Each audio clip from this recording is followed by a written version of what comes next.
नमस्कार दोस्तों, आज की तारीख है 30 जनवरी 2026, दिन शुक्रवार और आज की हिंदी तिथि है माघ माह के शुक्ल पक्ष द्वादशी, जो कि सुबह 11:09 तक रहेगा।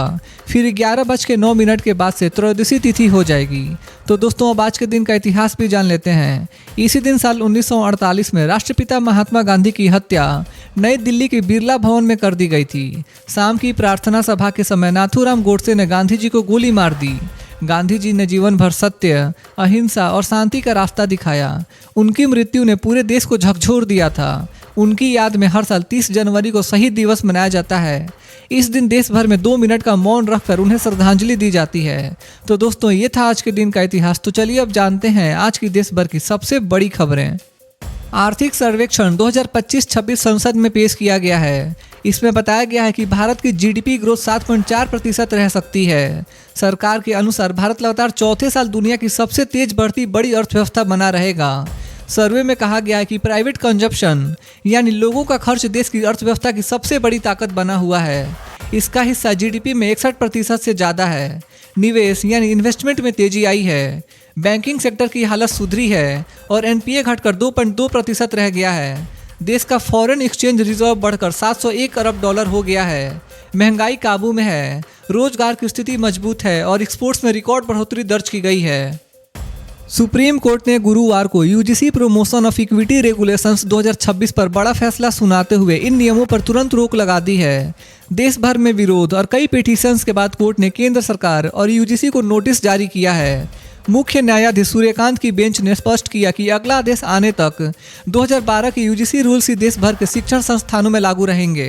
कोर्ट ने सख्त टिप्पणी करते हुए कहा कि ये नए नियम समाज को डिवाइड कर सकते हैं और इसके सीरियस कॉन्सिक्वेंसेज हो सकते हैं। याचिकाकर्ताओं का कहना है कि नियम आर्बिट्रेरी, डिस्क्रिमिनेटरी और संविधान के खिलाफ है। जाति आधारित भेदभाव की डिफिनीशन को भी अस्पष्ट बताया गया, जिस पर कोर्ट ने कहा कि इससे मिसयूज की आशंका बढ़ती है।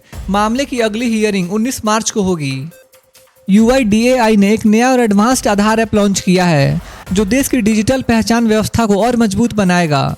यह ऐप पुराने ऐप आधार से ज़्यादा सिक्योर, तेज और प्राइवेसी फोकस्ड है। नए ऐप में लिमिटेड डाटा शेयरिंग की सुविधा है, जिससे यूजर अपनी जानकारी पर पूरा कंट्रोल रख सकेंगे। UIDAI के अनुसार पहचान सत्यापन के लिए कागजी दस्तावेज साथ रखने की जरूरत नहीं होगी। यह app to app verification support करता है, जिससे होटल, एयरपोर्ट और सर्विस प्रोवाइडर तुरंत पहचान जांच सकेंगे। सरकार ने बताया कि आधार आज 125 करोड़ से अधिक नागरिकों को कवर करता है और भारत को ग्लोबल डिजिटल आइडेंटिटी मॉडल के रूप में पहचान दिला रहा है। भारत की वैश्विक व्यापार में मजबूत होती भूमिका को इकोनॉमिक सर्वे 2025-26 ने साफ तौर पर दिखाया है।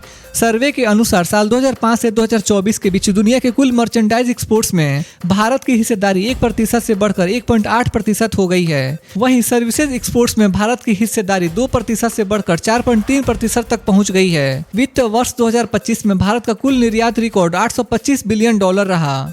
इसमें सर्विसेज सेक्टर की बड़ी भूमिका रही, जहां निर्यात 13.6% तक बढ़ा।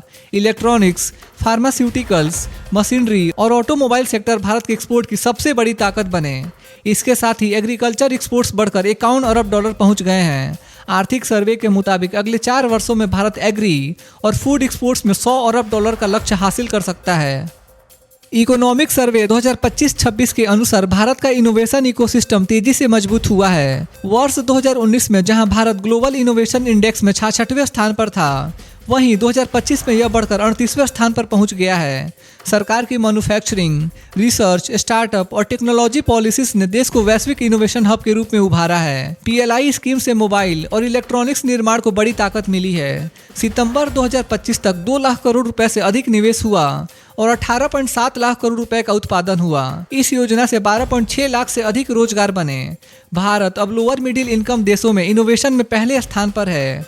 बेंगलुरु, दिल्ली और मुंबई दुनिया के टॉप इनोवेशन क्लस्टर्स में शामिल हुए हैं। भारत ट्रेडमार्क, पेटेंट और डिजाइन फील्ड में भी वैश्विक स्तर पर मजबूत स्थिति में पहुंच चुका है।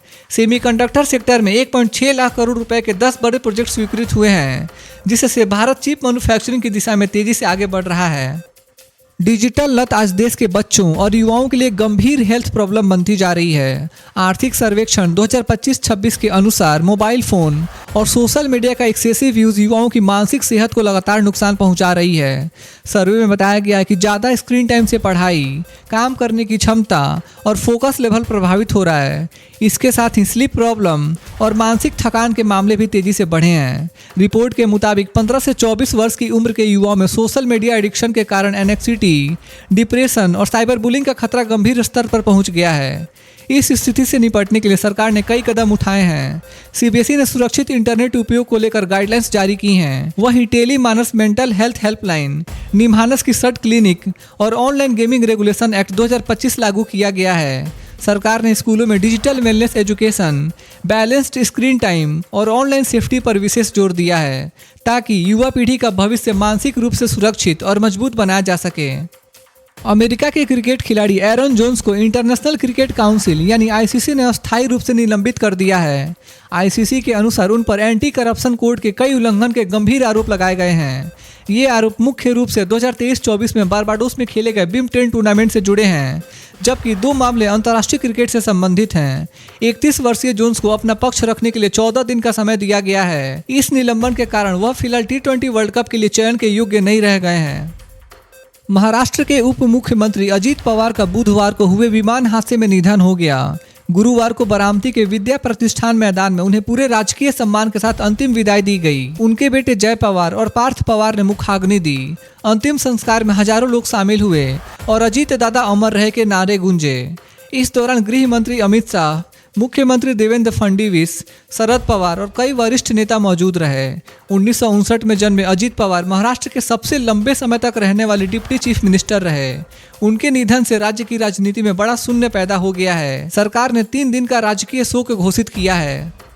भारत ने नेपाल को चुनावी तैयारियों के लिए सहायता की दूसरी खेप भेंट की है। काठमांडू में नेपाल के वित्त मंत्री रमेश्वर प्रसाद खनाल की मौजूदगी में भारत के charge d affaires doctor Rakesh Pandey ने 250 से अधिक वाहन नेपाल सरकार को सौंपे। ये वाहन आगामी चुनाव के लिए लॉजिस्टिक्स और फील्ड मूवमेंट में इस्तेमाल होंगे।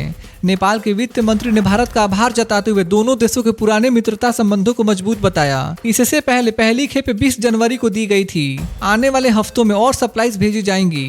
यह सहयोग भारत नेपाल के भरोसे और मजबूत पार्टनरशिप का प्रतीक है। उत्तर प्रदेश सरकार ने शिक्षकों के लिए कैशलेस मेडिकल ट्रीटमेंट स्कीम को मंजूरी दे दी है।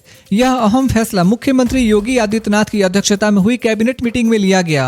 योजना के तहत बेसिक और माध्यमिक शिक्षा विभाग के शिक्षक, नॉन टीचिंग स्टाफ और उनके डिपेंडेंट फैमिली मेंबर्स बिना पैसा दिए इलाज करा सकेंगे। करीब 15 लाख एम्प्लॉइज इस सुविधा से लाभान्वित होंगे। इस योजना पर लगभग 448 करोड़ रुपए खर्च होंगे। इलाज सरकारी और प्राइवेट हॉस्पिटल्स दोनों में मिलेगा। सेल्फ फाइनेंस रिकॉग्नाइज्ड इंस्टीट्यूशंस के शिक्षकों को वेरिफिकेशन के बाद लाभ दिया जाएगा। जो कर्मचारी पहले से किसी अन्य गवर्नमेंट हेल्थ स्कीम में शामिल हैं, वे इसके पात्र नहीं होंगे। केंद्रीय श्रम एवं रोजगार मंत्री डॉक्टर मनसुख मंडाविया ने बताया कि अब तक देश भर में 18 रोजगार मेला आयोजित किए जा चुके हैं, जिनमें केंद्र सरकार की नौकरियों के लिए 11,39,000 युवाओं को नियुक्ति पत्र दिए गए। उन्होंने कहा कि इन मेलों में प्रधानमंत्री नरेंद्र मोदी खुद युवाओं को अपॉइंटमेंट लेटर सौंपते हैं। पहला रोजगार मेला अक्टूबर 2022 में हुआ था। मंत्री ने बताया कि पिछले 1 वर्ष में देश भर में 18,000 जॉब्स फेयर लगे, जिनमें 2 करोड़ 22 लाख लोगों को रोजगार मिला। उन्होंने बताया कि नेशनल करियर सर्विसेज पोर्टल एक वन स्टॉप डिजिटल प्लेटफॉर्म है, जिस पर अब तक 6 करोड़ से अधिक युवा पंजीकृत हैं। यह पोर्टल ई माइग्रेट, मेरा युवा भारत और स्किल डेवलपमेंट प्लेटफॉर्म से जुड़ा हुआ है, जिससे नौकरियों की खोज आसान हो गई है। भारत के मुख्य न्यायाधीश सूर्यकांत ने न्यायपालिका में टेक्नोलॉजी बेस्ड बड़े सुधारों की घोषणा की है। इसका मकसद अदालतों की कार्यप्रणाली को फास्ट और इफिशिएंट बनाना और लंबित मामलों को कम करना है। इसके तहत सुप्रीम कोर्ट और विभिन्न हाई कोर्ट के बीच डिजिटल पार्टनरशिप शुरू की गई है। अब ट्रायल कोर्ट और हाई कोर्ट के आदेश एक ही डिजिटल सिस्टम में तुरंत अपडेट होंगे, जिससे केस पेंडेंसी का पूरा सेंट्रल डाटा उपलब्ध रहेगा। इसके साथ ही एडमिनिस्ट्रेटिव कामों के लिए ऑनलाइन पेमेंट सिस्टम लागू किया गया है। कोर्ट की सुरक्षा को मजबूत करने के लिए पार्क ऐप लॉन्च किया गया है, जिससे वाहन अनुमति और सिक्योरिटी प्रोसेस पूरी तरह ऑटोमेटेड हो जाएगी। सोने और चांदी की कीमतों में जबरदस्त तेजी देखने को मिल रही है। 24 कैरेट सोना भारत में करीब 1,67,080 रुपये प्रति 10 ग्राम के स्तर पर कारोबार कर रहा है, जबकि 22 कैरेट सोने की कीमत भी मजबूती के साथ बनी हुई है। चांदी की कीमतें आज फिर रिकॉर्ड स्तर पर पहुंच गई हैं। चांदी का भाव करीब 4,10,000 रुपए प्रति किलो रिकॉर्ड हाई पर ट्रेड कर रही है। ये तेजी वैश्विक बाजारों में सुरक्षित निवेश की मांग और आर्थिक अनिश्चितता के कारण बनी हुई है। निवेशक कीमती धातुओं को सेफ हेवन एसेट के रूप में चुन रहे हैं। तो दोस्तों, आज के लिए बस इतना ही था। देश भर के छोटे बड़े अपडेट्स और हर दिन के मुख्य समाचार देखने के लिए हमारे YouTube न्यूज चैनल इंडियन जनता न्यूज को सब्सक्राइब जरूर करें। मिलते हैं अगले वीडियो में, तब तक के लिए बाय बाय, टेक केयर, जय हिंद।